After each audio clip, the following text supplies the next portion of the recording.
I got married the first time very, very young. It was actually to somebody I met in kindergarten, but we didn't notice each other till 12th grade, so it took all those years.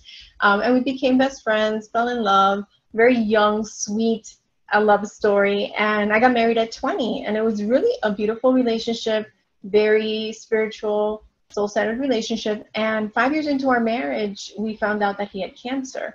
There's a very rare and aggressive form of cancer, which actually ended up in him having to have part of his left arm amputated. So he was a musician. So those of you who are artists and you create with both your hands, you can imagine losing one of your hands. He played piano, guitar, saxophone, all those things require two hands.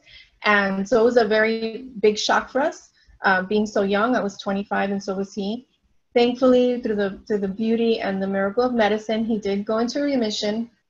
And then a year and a half later started really coughing a lot. We thought he may have contracted pneumonia, but it ended up that the cancer had metastasized and it was in his lungs, and it just proceeded to just move through his body. The surgeries couldn't come fast enough. The chemo wasn't working fast enough. And less than a year later, he died in my arms. And I always say that, and it's been almost 20 years and it's still, you never expect that the person you love is going to die. You certainly don't expect it at 27. And I remember thinking there's two things that came into my mind in that moment. The first one was that part of me died too. And I'm not in a dramatic way, but every hope, dream, plan, wish for the future involved him, because we were planning and dreaming and growing together. Obviously, I had my own professional goals and things like that, but there were so many dreams that were connected.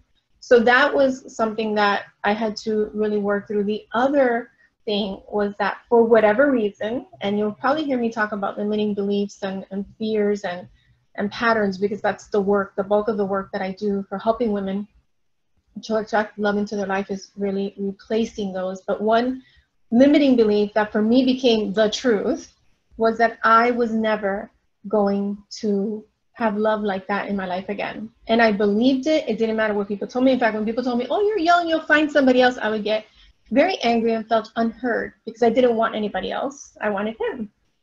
And it was 6 months after he passed away that I was doing what I call my heart work, which is my internal, not heart, your heart work, which is now the process that we teach women.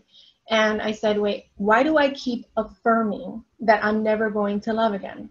Like, what is in that for me? What am I getting out of that? And really what I saw was that it was keeping me safe. As long as I believed that I wouldn't be loved again. I didn't have to open my heart to the possibility of having it broken like that again. And, maybe you're watching this and you never had your beloved die in your arms, but maybe you had a really bad breakup. Or maybe there was someone you loved who didn't love you back. And there's that moment where you feel like, that's it. That was the one. And there's no more hope for me, and who's ever gonna love me like that again? And that was everything I was going through. But when I noticed, I finally got to the point that I said, oh, this is keeping me safe. Then I said, wait, what is it that I'm truly committed to? Am I committed to being alone for the rest of my life? No, I want to love and I want to be loved again. And I started doing the healing work that I now teach. And that was at the 6-month mark. Within 4 months, so we're talking 10 months from the time that my husband died, and I thought, that's it for me. There's only the one. I'm a very smart, professional, intelligent woman, and I am so glad. For the first time in my life, I was happy that I was wrong. I was wrong, because within 4 months, I attracted the most amazing, loving, passionate, interesting, incredible man that I had ever met in my entire life.